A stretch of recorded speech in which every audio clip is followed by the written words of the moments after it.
So you've logged on to Smart Music and you've opened up some music that you want to practice or an assignment, and this is the screen that pops up. So let's talk about some of the features that you see on this screen and how to use them. Um, we are starting with the Tracks tab, and this is the tab that will automatically pop up when you open a piece of music. So the most important feature probably is going to be this play button. If you want to listen to the music, all you got to do is simply hit this play button. It will give you a count off, and you can hear the entire arrangement of the piece, including your individual part. If you want to adjust some of the levels within that part, this slider will reduce the accompaniment volume, the volume of everything other than your part. And again, if I hit play, you can hear that the accompaniment will be much softer now. Okay, I can turn that back up. This slider will allow me to increase or decrease the volume of my individual part. You'll notice that the flute part is now softer, or I can increase the volume. Okay. This slider over here will increase or decrease the volume of the metronome, and that is what is playing the beat there. If you want to completely turn it off, you can slide it all the way here. You'll notice that now we won't hear the clicking along with the music, we'll just hear the music. And if I slide that, increase that volume, again I get the metronome. I can also get the metronome to play subdivisions for me rather than just the primary beats by clicking this box, and we've switched to subdivisions. Okay, so those are some nice features as far as how we can adjust the tracks. I do want you all to notice that here, underneath the accompaniment, is the metronome setting, the tempo of the music.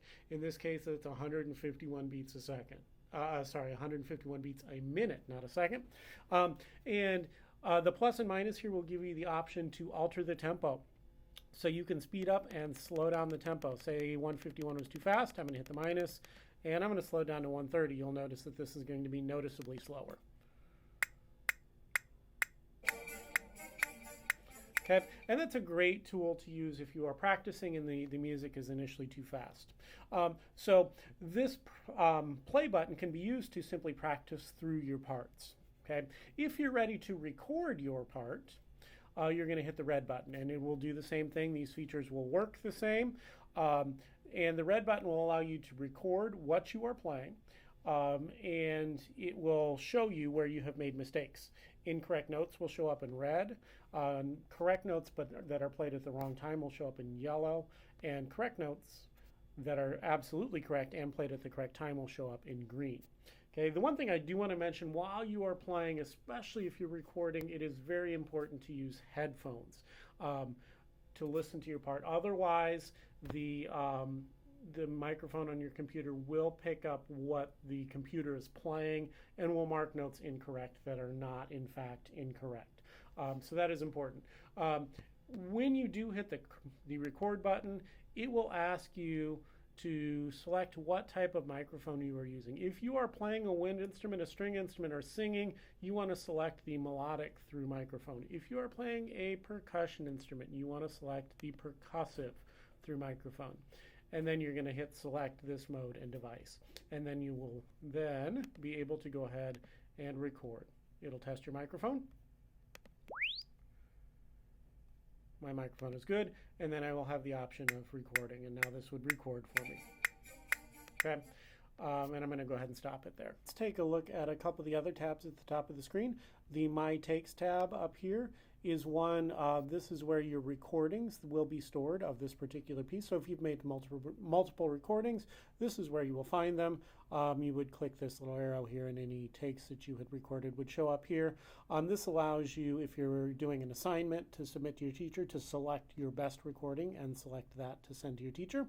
After you've made a recording, you will have the option to either delete or save your recordings. Okay. The next tab, the Assessment tab, is one that you're not going to need to worry about. Just leave it set where it is for now.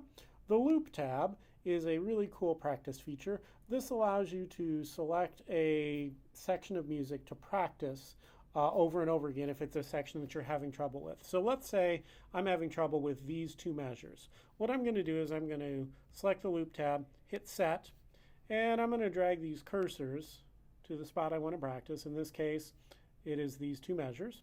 And now when I hit play, it'll actually repeat these two measures over and over again until I tell the computer to stop, allowing me to practice along with the music that section until I get it right. And you'll notice that this will repeat.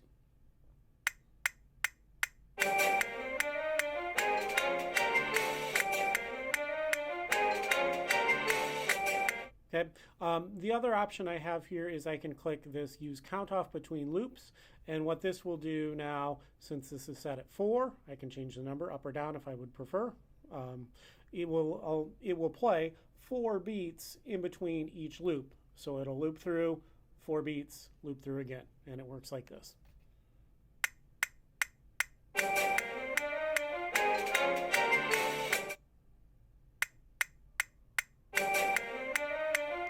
Okay, so I get the 4 beats in between. The display tab, this allows me to set several things here. Highlight mode is the mode that I would recommend clicking. This will highlight the current measure in blue so that as you play through the piece, the blue measure moves along and helps you track where you are in the music. The cursor box, again, is another nice feature. I prefer, not the no cursor, either the flow cursor or the beat cursor. Now the beat cursor, we'll go through these as they show up. I'm going to turn the volume down a bit. The beat cursor will move by beats. So each beat in the music, the cursor moves over 1 beat in the measure.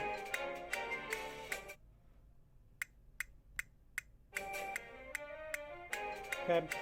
If I switch to flow cursor, the cursor moves evenly across the measure, but again, when it reaches each note, that is the time when the note should be played.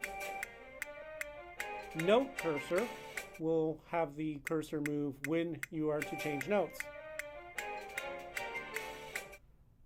And then obviously no cursor turns that off.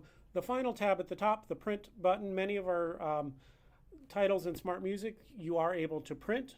If this is an option, you will have this print tab at the top. You can click on it and you can actually print your part at home, which is a nice feature.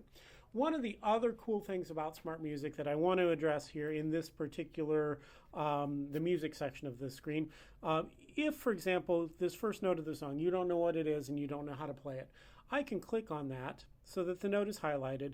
Now underneath the note, on my screen it shows up as 2 circles. I believe on the Chromebook it shows up as 2 very small squares.